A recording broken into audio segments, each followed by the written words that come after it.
العلماء لم يورثوا دينارا ولا درهما، وإنما ورثوا علما، فمن أخذه أخذ بحظ وافر.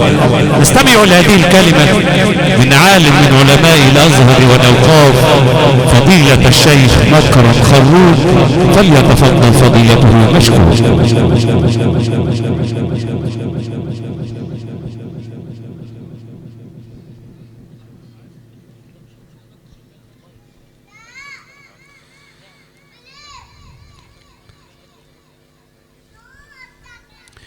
السلام عليكم ورحمة الله وبركاته.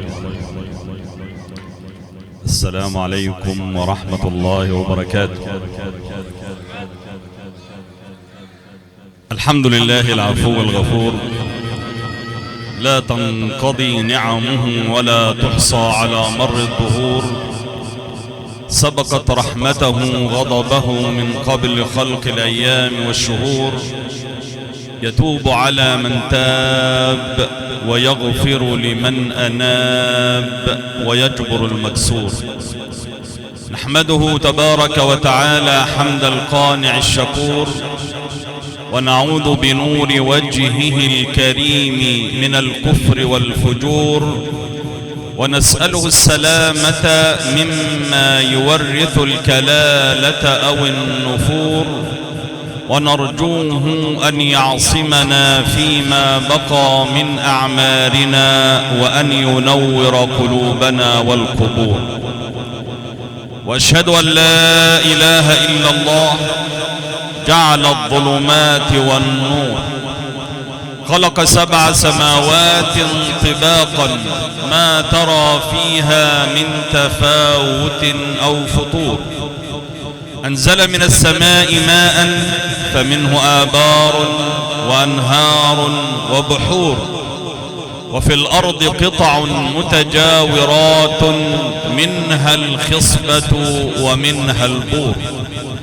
ميز الأشياء بضدها، فبالظل عرف الحرور. ولولا الأعمى ما اعتبر البصير، ولولا الحزن ما عرف السرور. ولولا السقيم ما شكر السليم، ولولا السفه ما مدح للعقل حضور. ولولا القحط ما طلب الرخاء، ولولا الخوف ما كان للأمان ظهور. ولولا الظلم ما كان للعدل فضيلة، ولولا الفسق ما كان للطائعين أجور. ولولا النقص ما عرف الكمال، ولولا الجبن ما انتصر الجسور. ولولا القبح ما عرف الجمال، ولولا الحمائم ما توحشت الصقور. ولولا الطمع ما رجونا، ولولا الخوف ما انتهينا. ولولا الله ما اهتدينا، وإلى الله ترجع الأمور. أرأيت الأرض في دورانها كيف تمسكت بكل ثابت وسائب. أرأيت الشموس في أفلاكها كيف تعلقت بنجم ثاقب. أرأيت الرياح كيف سخرت، فمنها الكريم ومنها المعاقب. أرأيت الأرزاق كيف دبرت، وهل في الطيور زارع أو كاسب. أرأيت النمل كيف خزن طعامه، وهل للنمل كاتب أو حاسب. أرأيت الأنعام كيف ذللت، فجادت بألبانها لكل حالب. أرأيت النحل كيف رشف رحيق الزهور، فأخرج الشفاء مشارب. أرأيت الفرخ كيف نقر بيضه ليخرج في الوقت المناسب. أرأيت الوليد كيف التقم ثدي أمه دون علم سابق أو تجارب. أرأيت الإنسان كيف ضحك، أرأيت كيف تثاءب، أرأيت نفسك نائما وقد ذهبت بك الأحلام مذاهب؟ إذا رأيت ذلك كله فاخشع لله، فلا نجاة لهارب. وصلي وسلم معي على رسول الملك الواهب محمد.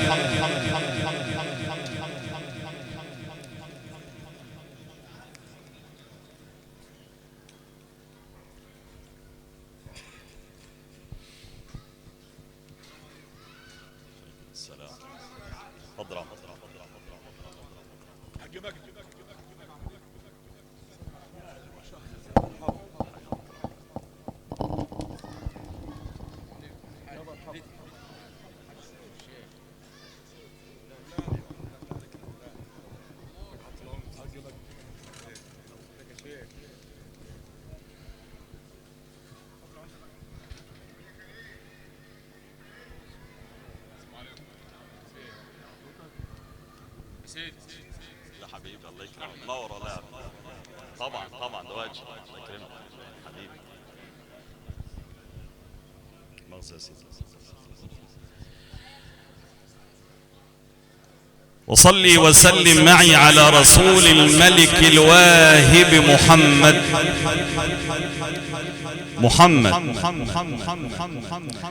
محمد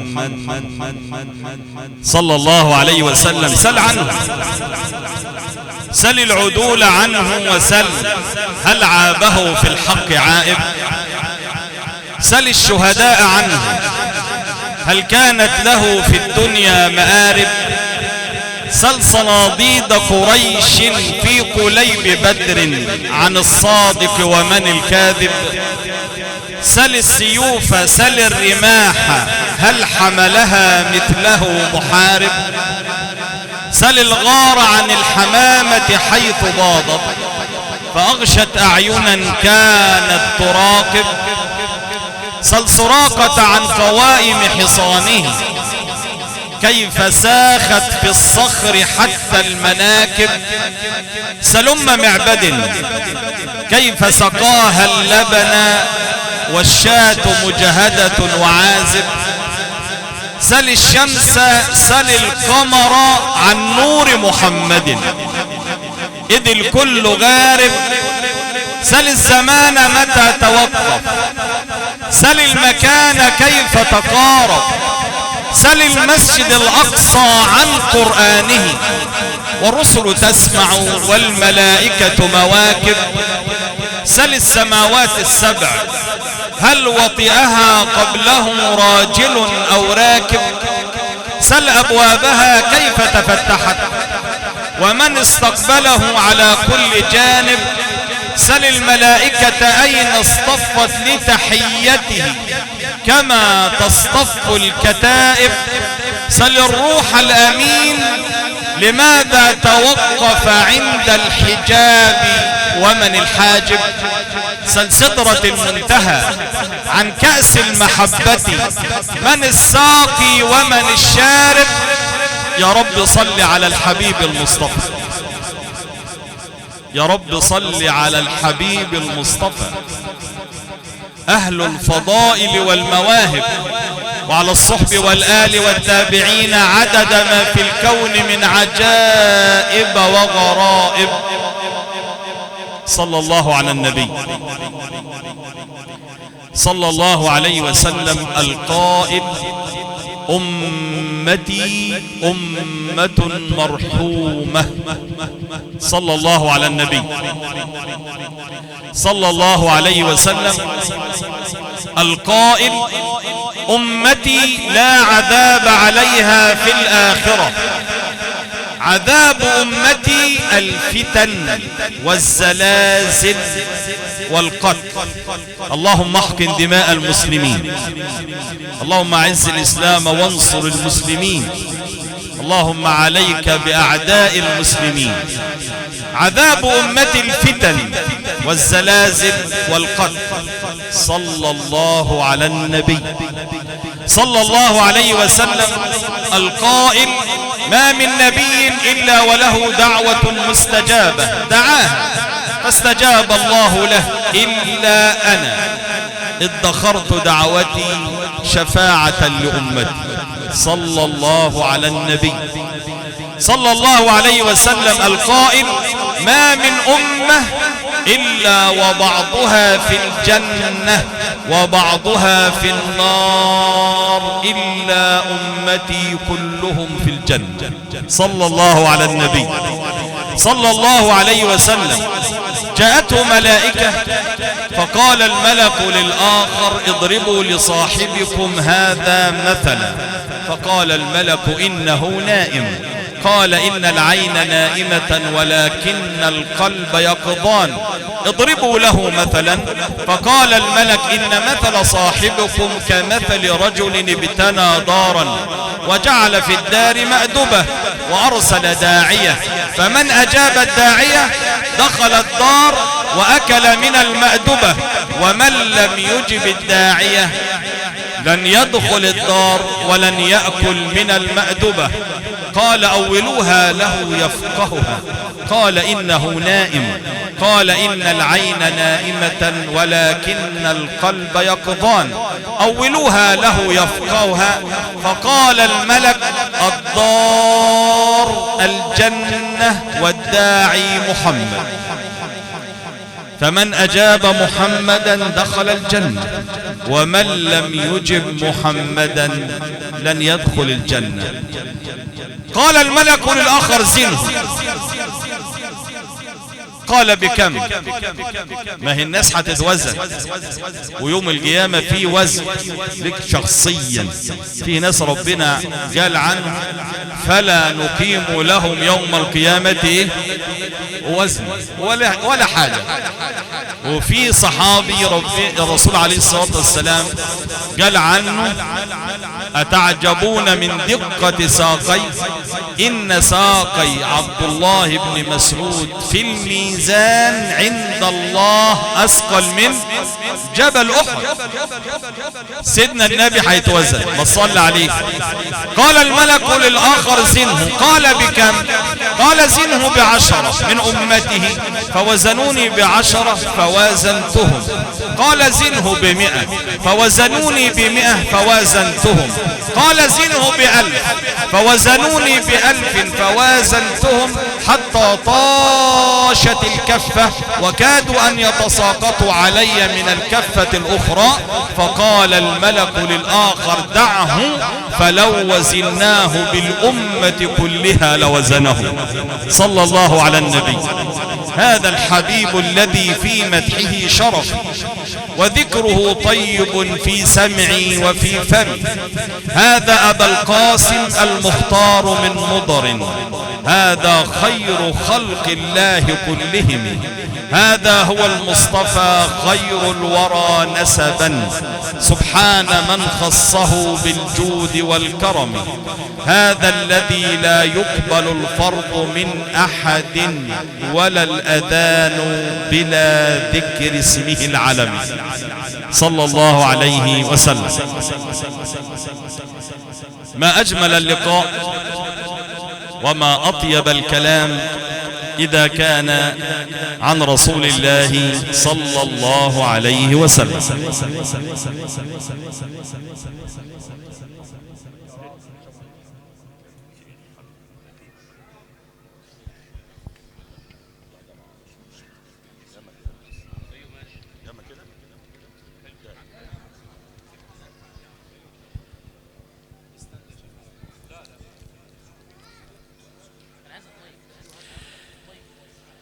اجتمعنا على حب رسول الله صلى الله عليه وسلم وعلى تكريم حفظة كتاب الله، وهذا أفضل، بل التكريم لنا نحن إذا كنا سنكرم حفظة كتاب الله. ولمحفظ القرآن أولا أسيادنا أصحاب الكتاتيب من يحفظون أطفال المسلمين القرآن، أزف لكم هذه البشرى من رسول الله صلى الله عليه وسلم عندما قال لأبي هريرة رضي الله عنه: يا أبا هريرة، تعلم القرآن وعلمه الناس، فإنه من تعلم القرآن وعلمه زارت الملائكة قبره بعد موته كما يزور أهل الدنيا البيت العتيق. تخيل بقى الناس بتروح الكعبة قد ايه؟ كذلك من يحفظ أولاد المسلمين القرآن، الملائكة بتروح قبره بعد موته كما يطوف أهل الدنيا بالبيت العتيق. أما الأب والأم اللي بيحفظوا أولادهم القرآن، تكريمك مش هنا، تكريمك إن شاء الله عندما تلقى ولدك يوم القيامة فيلبسك الله بسببه تاج الوقار وحلة الوقار. أما أولادنا اللي بيحفظوا قرآن فدول بركة علينا. سيدنا يوسف لما ضاع زي ما انتم عارفين، ثم التقى بأخيه بنيامين، فبيسأله بيقول له: أخبارك ايه، عملت ايه؟ فقال له: تزوجت وأنجبت أولاد. سيدنا يوسف قال له كده برضه، بقى أخوك ضايع وأبوك يعيط عليا لغاية عينيه ما تبيض وانت رايح تتجوز وتخلف. فقال له يا يوسف: قال لي أبي يعقوب: يا بني تزوج تنجب أولادا يثقل الله الأرض بتسبيحهم. اللي بيحفظوا القرآن دول بركة على الأمة، بركة على البلد اللي هم فيها، بركة على البيت اللي هم فيه. حفظ ولدك القرآن ولا تخشى عليه الفقر.